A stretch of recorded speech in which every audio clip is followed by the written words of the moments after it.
What's up, everybody? Welcome to Millionaire Voices, episode number 4 with Eugene Dorfman. He's the CEO and founder of Pro Player Insurance, where he insures professional athletes. In this episode, I dig in with Eugene to learn about his mentality, the way he amounted his success, and his journey that it took him to get there. It's an amazing episode with amazing lessons and inspiring in so many ways. Tune on in.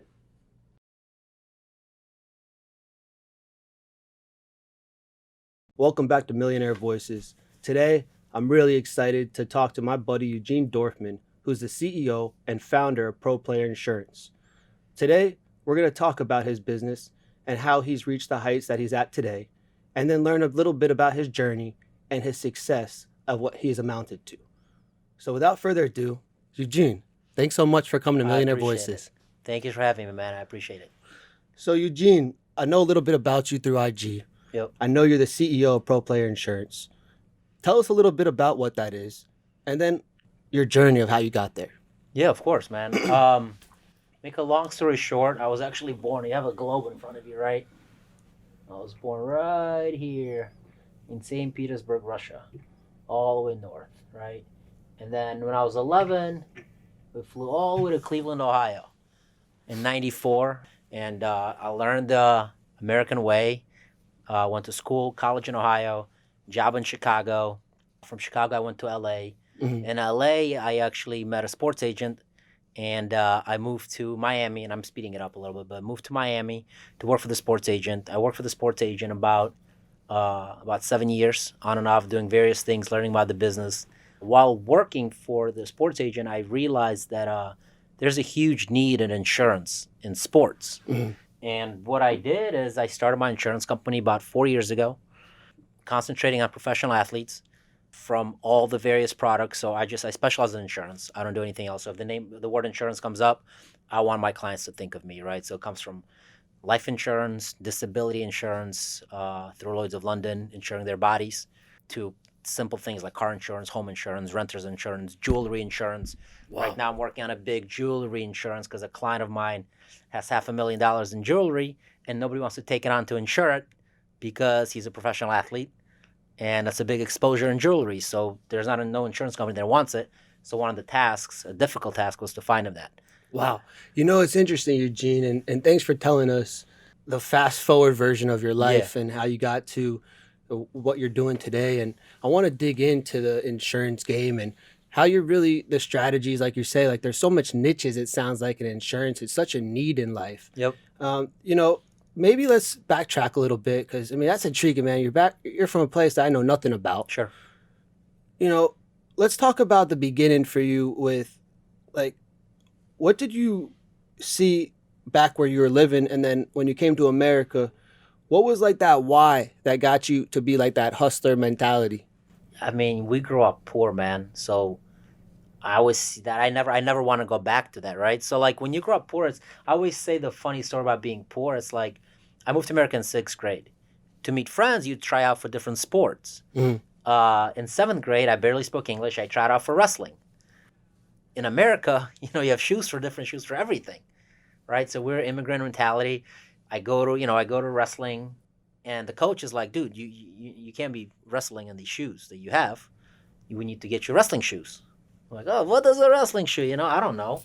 Mm-hmm. So I go tell my parents, and they have to go, and they're like, $100 for wrestling. Like, what do these shoes do? Like, can I wear them out? Like, they're like, we can't just go buy you wrestling shoes. You know what I mean? And that was like, okay, well, I'm not gonna go wrestle. That's one of the things. Like, we grew up that I never want to be there. You know what I mean? You grow up and you build everything from scratch, and that's the why, right? Like, you want to build something great. I know that my parents struggled coming here, right? And I always say this to a lot of my friends and a lot of people that I'm 37, right? Mm. My parents, when they moved here, were 30 and 32. So I can already put myself in their shoes. There's zero fucking chance I'm making that decision. Coming from Russia, having a career. My mom was a speech therapist, having a great job. My dad was an engineer, businessman, kind of doing the little things. And just on a whim, doing it for your kids and doing it for your family and doing it for future generations, knowing that Russia is a bad country, knowing that there's no growth, knowing that there's no stability, right? And knowing that there's a much better life elsewhere. And all of this was done in 94 before the internet, right? You Wow. couldn't like YouTube, you couldn't Instagram, you couldn't Google stuff. So I always say this to my friends. I'm like, that's my why, right? Like, my parents did such a great thing to come here. It'd be a shame if everything I do doesn't level up. It'd be a waste, Yeah. right? Like, Yeah, and that's powerful, man, because you took what you began with, but you said, no, I'm going to step it up and I'm going to change the stories of my next legacy and yeah, generations to come. And I'm going to step into the leadership role. yep. You told us a little bit about how you got into the insurance game. What were you in before in the States, and were you always a business owner? No. So my parents, it's funny because my parents taught me a lot of things, how to be a really good person, Mhm. how to be loyal, how to be a man of values, and do the right thing at all times. The one thing my parents never really taught me is to make money, right? And you have to know how to make money. And everybody that's uber successful, at some point somebody told them how to start a company, how to build a company, that a 9 to 5 job is not a way to live because you're just trading your hours for time. And you've never met a person that's has significant amount of wealth that has a job, right? Because you can't, there's not enough hours in a day for you to accumulate wealth to build via job, right? So most people say, hey, I'm going to work for 30 years, retire, have a pension. I didn't want that, right? So I go to college, and the whole time it's like, hey, you're going to go to college, you're going to get a job, right? So I go to college, like my parents told me to, and I get my first job, and I crush it because I was very, I wanted to kill it. Like, I'm like, well, a job is going to get me successful, right? So I crushed the job, and they promote me to LA, and I do this job, and like, this job sucks. I try another job. Working for people was never Yeah. never set with me. I was always good at jobs, Mhm.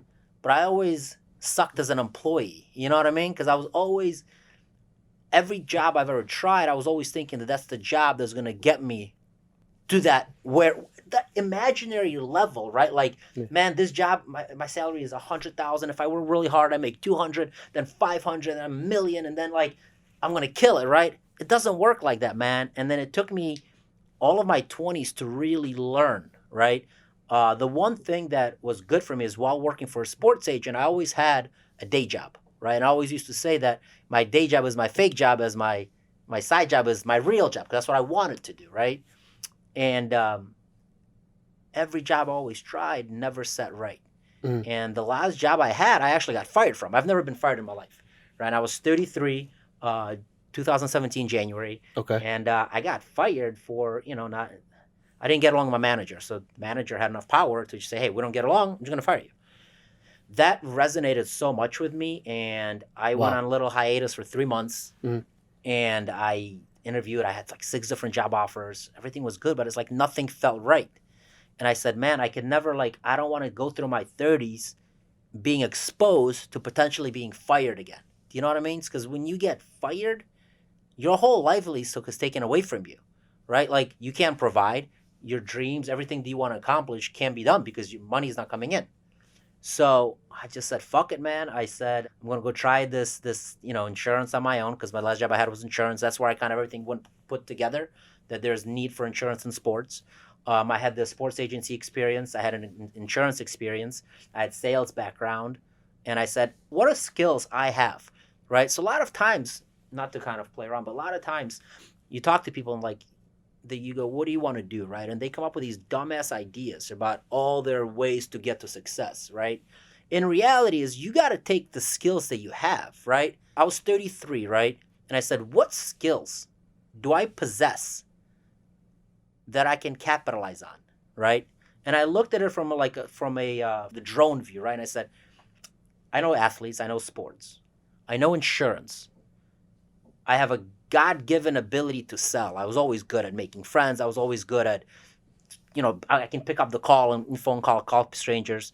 I can sell. I was always successful at selling. So I said, if I can put it all together, I can sell myself, I can sell insurance, and most people like me and trust me, so why not try this? And that's kind of, at 33, I started my company. From March, man, I hope whoever watches it doesn't call me and sue me. But from March to like September, I had a fake job. Like I literally took a job that I was just working, but I wasn't really working. I was working on setting up my business, Yeah. right?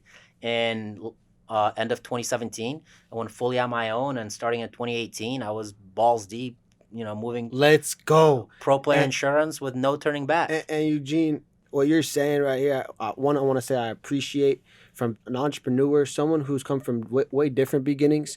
And at the same time, I felt like, and this last CEO I interviewed who has this app said he has something to prove. And for me, I had something to prove when I was wanting to be a multimillionaire and be an entrepreneur and all this stuff. My parents gave me an amazing life, but to hear you and what you tell someone who had a way different beginning than me, that perspective, that doesn't matter where you come from. It's all when you make it up in your mind. And when you said I'm going balls deep, you're going full speed. Yeah, man. But like when you've been at the bottom, right? Like 4 years ago, I was fired. I was unemployed for 3 months. Like I saw where my parents started, right? Like I've been at the bottom twice. Like it's house money, man. Like I always say this, there's nothing that's scary now because when you don't know how far you can fall, that's scary, right? Like what if I lose? What am I gonna lose? My parents got a home. If my business sucks, I can just move back to Ohio and start from scratch. And the one thing that I've really resonated with me is that if you read about millionaires, billionaires, right? They always say that the first million make is the hardest, and after that, it's easy because you know how to make it. That's why so many millionaires file bankruptcies and they lose stuff and they can restart. Where somebody that has a job, they only know how to get a job, right? So if you have a job and the only way you know how to make money is to have a job, if there's no jobs, you can't provide. You can't grow, right? Your family, your generations can't grow because you can't accumulate wealth, right? Unless you're investing in multiple different things. But if you got no job, you can't you invest. don't have the money, yeah. Exactly. Unless you're borrowing. Right? But if you know how to generate money, you don't need a job. You just need a brain to see the opportunities where you can generate. Exactly. Right? So, I don't know if insurance is and or be all for me. Of course. At this point, I own 3 companies. Okay. They're all in the insurance vertical, okay. but they're all function separately. That's what I want to ask you about real quick. Yeah. Is let's talk a little bit about Pro Player Insurance. You hear about the mindset. You hear about Eugene's success story. Let's talk about how he runs his business. So you're in the insurance business. Yeah. Your niche you focus on is professional athletes. That's the Pro Player name. That's what it comes in. Pro Player name. Yep. So tell us a little bit about it and a little bit about how you could help. For all people of wealth, insurance is ridiculously important, right? Mm-hmm. For their big house, their house is expensive, so you need insurance to cover it, right? Mm-hmm. For their estate taxes, when they're big wealth, you need life insurance to cover the taxes so Uncle Sam doesn't take 50%, right? Their cars are expensive. There's a lot of protection. Their jewelry collection is expensive, right? Their art, their wine. So what happens on a high net worth individuals is there's a lot of stuff to protect against an oh shit situation, mm-hmm. right? And specifically for athletes, I've realized that while working for the sports agent and spending a lot of time with professional athletes, most of them come from poor neighborhoods, which I resonate with, right? And I knew that in my 20s, I didn't know anything. I always say this, like knowing what I know now and knowing what I didn't know then, if somebody was going to give me, let's not even talk about the top echelon of athletes. Let's talk about the middle guys. Mm-hmm. If somebody was going to give me $1 million a year, I would have been broke right now probably because I wouldn't know what to do with it. I wouldn't know. I just wouldn't have it all, right? And an athlete is a person that needs to be treated like a 65-year-old person would because you want to protect most of their money and most of their pinnacle is coming at an early age. Mm-hmm. And you got to protect that for next 40, 50 years, right? And you got to secure that wealth and you got to protect everything that you accumulated because chances are no matter how successful, and I have this conversation a lot with my athlete clients, is that no matter how successful you think you might be after sports, chances are your business won't generate $5 million a year, right? Like plenty of successful entrepreneurs don't make $5 million net a year, right? In NBA, there's about 215, 20 guys that make over $5 million, right?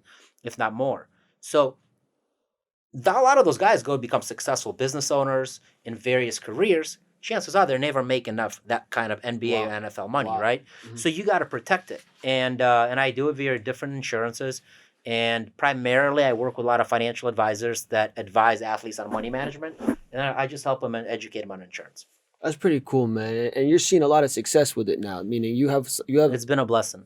that's beautiful, and that's through relationships building and whatnot.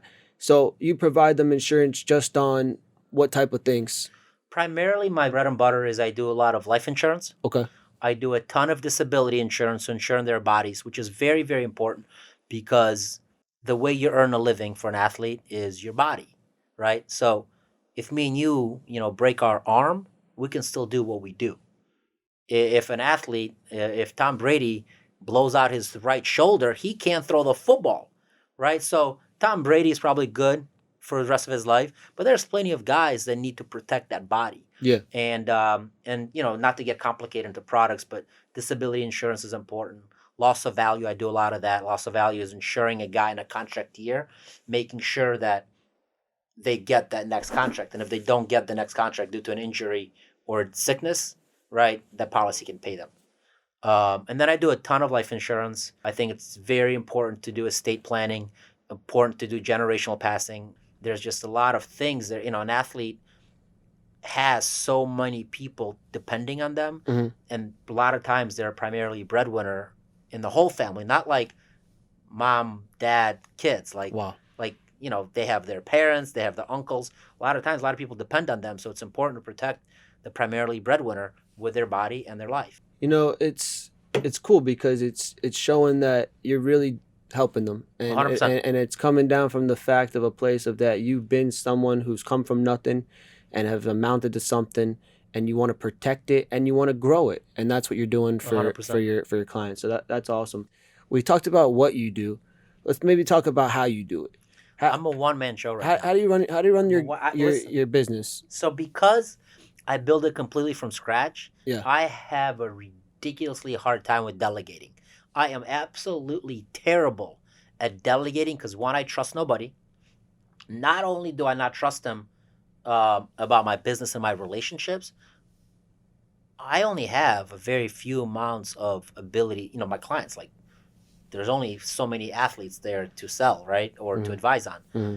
It's tough because if I hire somebody that doesn't know what they're doing, they mess up a relationship, then it's bad. So I'm literally just now finally in a position where I gotta scale. That's the word I was looking for, Yeah, Eugene, scale. because that word scale is what I that's have to scale, that's the and- next step of the business growth. And the other companies I own, they're easy to scale, right? Okay. They're easy. This one is tough, right? Because I deal with a lot of like the big guys. I mean, those are big policies. Those are big clients, and one client can change your year, right? And those are hard. My first year now, I'm bringing my girlfriend Stephanie. I don't know if you've seen her on Instagram. To work with me. She does what I do anyways, so it's easy transition, and I trust her. Once I learn how to teach her how to do what I do, I think that's my first trial and error. Like I tried getting an assistant, and I didn't know how to delegate an assistant, right? Like Okay.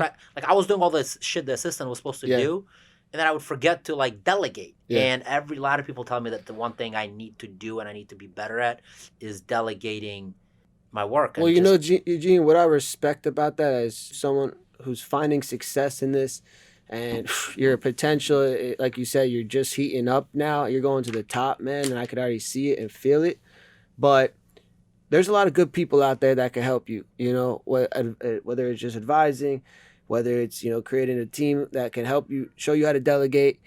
People come in. I had coaches before that come in. They'll clean things up real quick for you. Yep. And the whole thing is the same page we're on. We want to scale.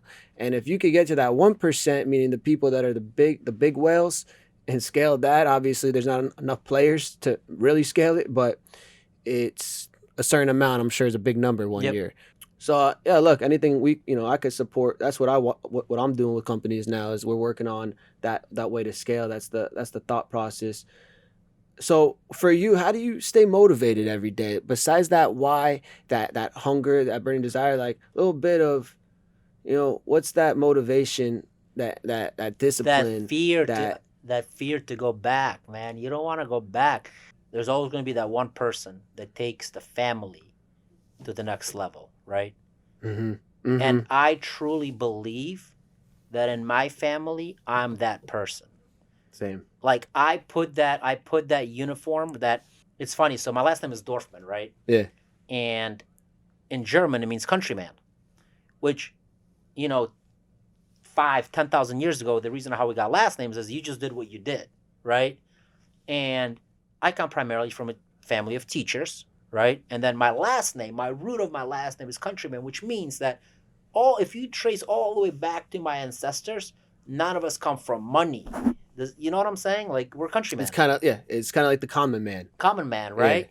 Yeah. And that is what that drives me. That's like, man, like Oof. we're gonna change Oof. that last name and we're gonna make something. And I don't know I don't know where I'm gonna end up in the finish line, right? In this race, right? But I know is that I'm gonna get a pretty damn good head start to my and not ancestors, but whoever's coming after me, right? And my family. I don't have any kids yet, but obviously I want to set up a position where when I do have kids, I can pass something along, and that's kind of what drives you, right? Like, here's the thing, man. Like, we didn't come in this world, and Gary Vee says this a lot, right? Like, the chances of you being born are like 1 in a million. Like, you were that one lucky sperm, right? Mm-hmm. And then on top of this, all the things that could have happened to you while we're growing up, car accidents, different diseases, the fucking building falling on your head and dying. Like, we're made it. Like, I made it to 37. Like, I might as well make something great out of it, right? Like, that's just the way to do it. Damn, that's cool, man. It gives that younger person that great wisdom because it's true. It's true. It's probably more than 1 in a million. It's probably 1 in a billion chances that you're the chances of you and I sitting right here now. at a young age. Like, how old are you? I'm 29. You're 29, right? Yeah, You made 29 years, dude. Like, yeah. that's a long time. Yeah. So like, you might as well be great, right? Like, and you don't have another chance at life, right? So I'm not a yogi, but like I like to think I do a lot of energy and all that shit, right? Mm-hmm. And like, you don't have a redo at life, right? Like, I got this, and then I'm done. And if I don't do great, then like, I don't want to be 70 years old looking back, being like, man, like I should have done this. I wish I'd have done that. That's it. Like, I tried work. I knew that I needed to learn stuff. That's why I left Ohio, right? Mm-hmm. I knew that there's something that my parents couldn't teach me. That's why I left. That's why I left to search. And I spent a year in Chicago, a year in LA, and I worked for different people, and I networked a lot. And I've learned, and then once I accumulated the knowledge that I thought, okay, that's enough. Like, enough accumulating, time to execute, right? And my execution came a little later. Like, some successful people started 20s, right? I just didn't know, man. I really thought my life was going to be college, job, retire. Like, that's the mentality I was taught. And once I've realized that there's a different world, different life, and I needed to accumulate that knowledge, it took me, I graduated college at 24. I still call it 9 years plus 5 years of college. That's 14 years after high school, right? Like, I accumulated that knowledge, and I was like, man, it's time. Like, jobs are not it. Like, I can't do a job, right? Do you have like a couple like big life lessons that you learned when you were doing, or some values that you picked up that you wanted to mention to people? Way too many people overestimate what can be done in 1 year and underestimate what can be done in 5. When somebody wants to make a change, right, you'll talk to them like, man, I'm going to do this. This is going to be fucking awesome. I'm going to start this business. I'm going to start this company. I'm going to kill it, right? And then in your head, things move a lot faster than they do in real life, right? And then things don't go your way, right? And things that you thought would get accomplished in the first year don't get accomplished because life happens. And people get discouraged and they stop, or they pivot, or they change, or they do something else where they don't realize that only if you'd have made it to your 2, 3, 4, 5, that's when the real shit happens. Like, big trees don't grow overnight, right? And I always say this, like, my first year was terrible. But I am where I'm at now in 1,000 days. Like, and that's crazy, man. That shit hit home with everybody, that you persevere, you push through, You planted your seed, you watered it, and you had the faith. And that leads you to, I'm talking to someone, I'm proud for you to be on this show to say it. I mean, what was it? You're the top, one of the top insurance agents in all of Mass Mutual in the past what is it, past 4 years? 4 years. Last night you got it again? Yeah. What was that award? So I get an award. I appreciate you mentioning it, but you get an award for like the first year broker, second year broker, third year broker, fourth year broker. So the first year I got a top 5 broker in the nation. So out of like 2,500 people. 2,500 people? Yeah. And then second year I got, second year broker of the year in South Florida. So out of all the second year brokers. Last year I got the same thing. And then this year I got out of the fourth year brokers. So it's good. It's good recognition. It's good marketing for me. And it's, obviously it's funny because I didn't think I was going to win it because I wasn't very happy with my production last year. Mm-hmm. Right. And COVID, prevented a lot. But it's funny when you win it, you're like, okay, cool. Like, that's not enough. Like, you got to go more. You got to do more. And, I said this saying to a buddy of mine, I want to say maybe 6-7 years ago when I still had a job, right? And I said, when we were driving past Star Island, mm-hmm. and it's pretty cliche, but I said, if we have a job, we might end up on Hibiscus Island right next door. We'll never end up on Star Island. If I work for myself, that I can still dangle that carrot every single day. Mm-hmm. And eventually I got to work for myself, right? And I still think every time I drive past Star Island, I think about that, right? It gives me goosebumps because we're driving, we're talking, we're both, this buddy of mine used to work with me and he now has a successful real estate practice. And it's funny because we're both having jobs at the time and we're like, we knew that in order to get to Star Island, you can't have a job. Mm. You know what I mean? A job can get you to Hibiscus Island, right next door, but it won't get you to Star Island. I like that mentality. And what you're saying and people to really understand is you're in that thinking bigger. You can't get what you want. If you want to go big, you got to be able to. You can't be going home, I'll tell you that much. No, you're right. You're in the abundant frequency. You believe that you can get there, but you ain't going to be working, or you're not going to be working some basic job to get to that status. It's just not going to happen. It doesn't add up. It doesn't have to be any basic job. If somebody's paying you, you can't get to the top, bro. You can't to that top. Somebody's paying you. Someone's paying you. So people are always going to pay you what to be good enough, but not live next door. Eugene, we'll have a part 2 conversation, Yeah. and I want to talk to you in a couple months when we start pushing the pedal on some things, and I want to move forward and get to this segment real quick with you. Is I looked at you on Instagram, as someone who's I want to know about this person. You portray yourself very professional, and you seem like you live a balanced life. Balance, yep.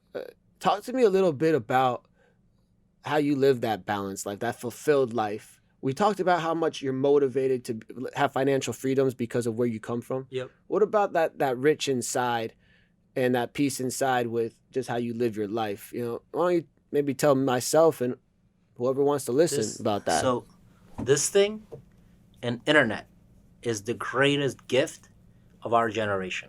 Mm-hmm. And a lot of people say work-life balance. I don't have a work-life balance. You know why? Because I can do work on vacation now. I can do it from anywhere. I love that, bro. The reason I live a balanced life is because I don't share time on work or freedom. There's 24 hours in a day. There's 7 days a week. And when there's work, I do work. And there's no work, I don't do work. Right? And our parents didn't have that. Our parents had to have a work-life balance, right? So hey, I can't be spending too much time at the office because I'm not spending enough time from home. We are now, and especially after COVID, all these people are going to be working from home. I don't believe in Monday through Friday, Saturday, Sunday off, right? So I have this thing. If you're a numbers guy, there's 7 days in a week, right? Mm-hmm. Most people, they take 2 days off no matter what, right? That's Saturday and Sunday, right? And then they half-ass a Friday all the time. Right, because Friday is kind of the weekend it's coming. And then because they always dread the Monday, In reality, most people half-ass 4 out of the 7 days, and that's why we go nowhere, right? Like, if I'm gonna half-ass 4 days and try to be productive 3 days, net I'm negative a day. So I don't have that balance. I live a balanced life because every day is good. Like, and I work on a Saturday and a Sunday, and then I'll chill on a Monday. And to dig in a little bit more details, let's call it the arenas.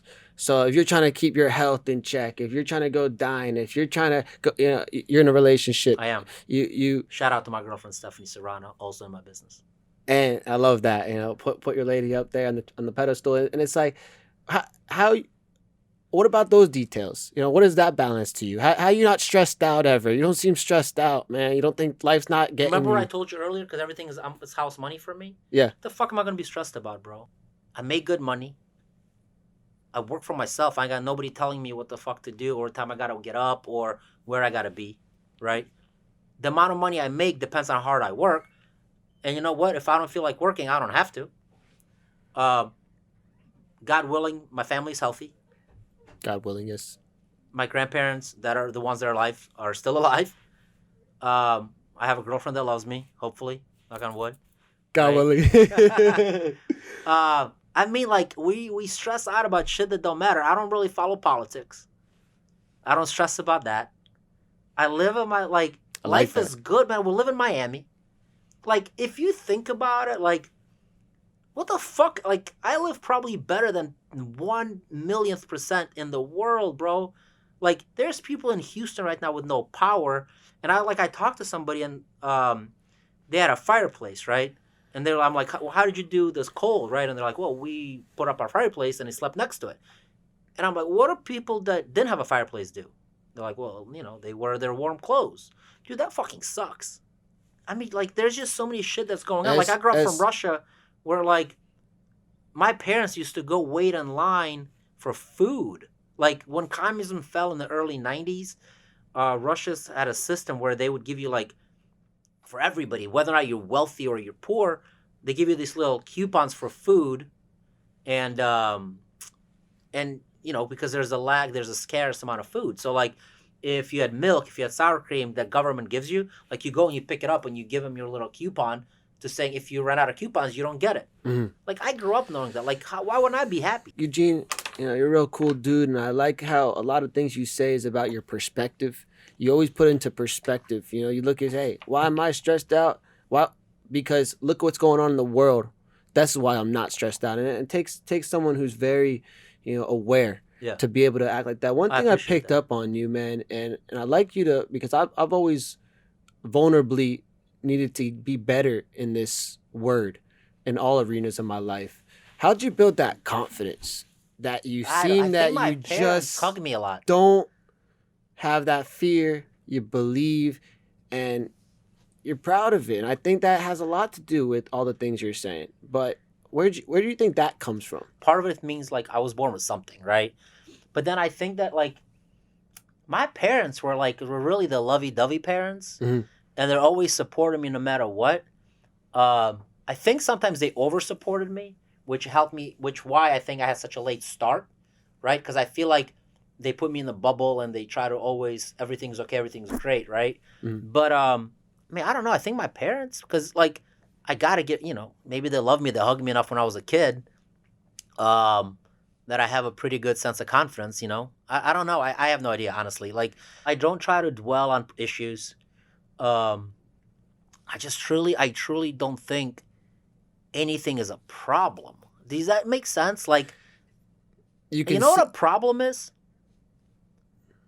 Something you can't control? Yeah. Yes. Like, that's a good way. Like a problem is like if a relative dies at a young age, if a child dies, if people can't put food on a table, right? But things that you can control are not really a problem. Like, you lose a deal, who gives a shit, dude? Like, something doesn't go your way, who cares? Like, somebody's mad at you, like, what are you mad about? Like, I don't know. Like, nothing is a problem. We live in a pretty problem-free world when it's all said and done. And the good thing about America, as many problems as we have, it's a country where if you wake up, you can do shit and get shit done on your own. I'm sure some people have it harder than others. But at the end of the day, it's an easy country to do that. Where Mhm. other countries, the moment you're successful, somebody knocks on your door, takes your shit. Kind of countries, government own your stuff, Wow. right? Like, It makes you proud to be an American. Where I've grown up, it's been, being blessed to be in the United States of America and the opportunity. And everyone says it, man. Everybody who comes from another country that didn't have the American freedom, they go right to that quote, like, "Yo, you have freedom." And free will is a huge freedom still, but freedom to build a business and do what you've created, and from where you come from, man, it's a beautiful thing to meet people like you who are able to level up in this life and really bring that swag, but also are gonna make impact. Like, you're helping people's lives, and you're not gonna well, stop. And that's what I wanted to. and maybe because like I try to do good by my clients. I was thinking that's like I try to do good by my clients. For me, I sleep good at night. I'm not worried. I'm not worried that my clients are gonna call me in 10 years saying I fucked them out of money. You know what I mean? Like, I try to do good business. I care about my clients. I care about what I do. I care about the message that I send. So like, if you live a positive life, like if you live a good life, you don't have to sleep with one eye open. Does that make sense? Like, you always should watch out for the big bad wolf to come. But No, it's a powerful statement of those who want to up the system or do things to go, to get somebody back. No, do the right thing. yep, Be a great person, serve others, let everything follow, and take advice of people who have done it. Yep. We've accomplished a lot of things. And Eugene, one thing I just want to wrap up with you is, you have your big plans. Yeah. What's the goal? What if we talk in a couple I don't know. months? Where you want to go with all this? I don't know. How big, how small, or in between? One thing I say to kind of like a big blanket statement is I want to see my name on a high rise. Okay. Right? And I feel that would accomplish few things. One, my business is successful enough where I can afford it. Right? Two, I feel that I'm important enough that I need to remember it's marketing budgets, right? So like it's important enough that I got to share the story with my business. And I feel like if I can get there, that's good, right? But that's business, man. Like, I want to accomplish, I want to help. Like, I know there's one thing that I've always had growing up in the teens and the 20s, before the internet really developed lately, is last 10 years, is that I always wonder how do people made money. Like, I didn't know that you can make money running a studio, or you can make money being consulting insurance. You can make money, I always thought, like, I didn't know what rich people did. Like, about the Steve Jobs, the Bill Gates, but you don't know the real estate. You don't know a lot of things. And I feel that one, internet is allowing young people to really have a peek into success. But two, I want to Very share it. true. I want to be realistic, and I want to leave a message where if there's other little Eugenes that are growing up, I can help them speed up the process, right? And it can all be successful and great. And family is important, man. Like, so I don't know where I want to be in the next 10 years. I know where I want to be in the next 5, and I'll try to live like that. I think a lot of times people overthink about 10 years is a long time. Long time. Like, a lot of people are like, oh, in 20 years I want to do this. Dude, in 10 years ago, I was 27 and my life was completely different. 5 years ago, my life was completely different. 5 years is a long time, which what we talked about. A lot of people underestimate, overestimate what they can do in 1 year and underestimate in 5. Yeah. 5 years is a long time, man. And, I know right now my business is where it's at. I know where I want to do. I know I want to be a household name in a vertical of sports when it comes to insurance, and I'm well way on that way, right? And I want to establish that. And then, I don't know, man. I want to own businesses. I want to own real estate. I want to have a family. I want to give back. Charity is important. Helping is important. But in all of that, you can't give back until you create enough for yourself and you're happy, right? And once you're happy, it's easy to give back, right? And most people need to learn that you got to build yourself up first so you can give back second, right? And most people try to do so hard to give back, and they can't do anything. They can't give back, right? And that's powerful, right? That's what I kind of want to do. Yeah, nah, I align a lot with that, and it's so true. Self love, respect yourself, and get to the best version. And that once again, I brought her up twice. Lisa Nichols, man, she's on fire. You guys got to check her out too. Yeah, But we'll do she it said definitely. you got to go through the door yourself before you can go back and bring everyone with you. Oh, that's yeah, man. 100%. That's the best way to put it. Best version of yourself. Bringing somebody else, you got to go through everything. You got to put the path down, and then people can walk that path. So right now, I'm in a path building phase.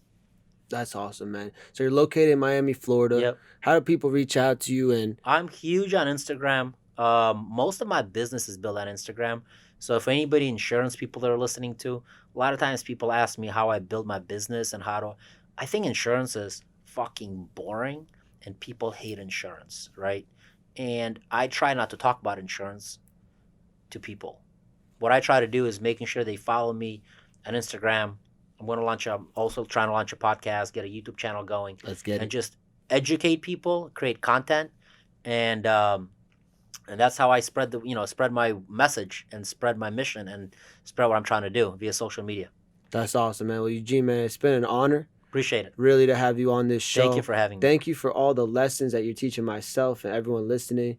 I'm looking forward to seeing how far and how big you do it, man. I'm looking forward to seeing your name on that building. That's right. You'll see it one day. Hopefully sooner than later. Oh, I will. And I'm looking forward to connecting with you, man. So anything we could do, let's make it happen.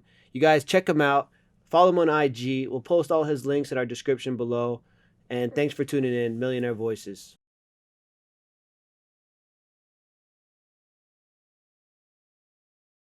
Wow. Thank you so much, Eugene, for coming on our show. Make sure to follow Millionaire Voices if you're loving these episodes on Instagram, on Spotify, on iTunes podcasts. The more likes, the more follows, even on YouTube, helps our show grow in so many ways. That helps us so much. So thank you to all the viewers. And if you were inspired by Eugene, make sure to give him a follow on Instagram at Pro Player Insurance. And make sure to just keep on following.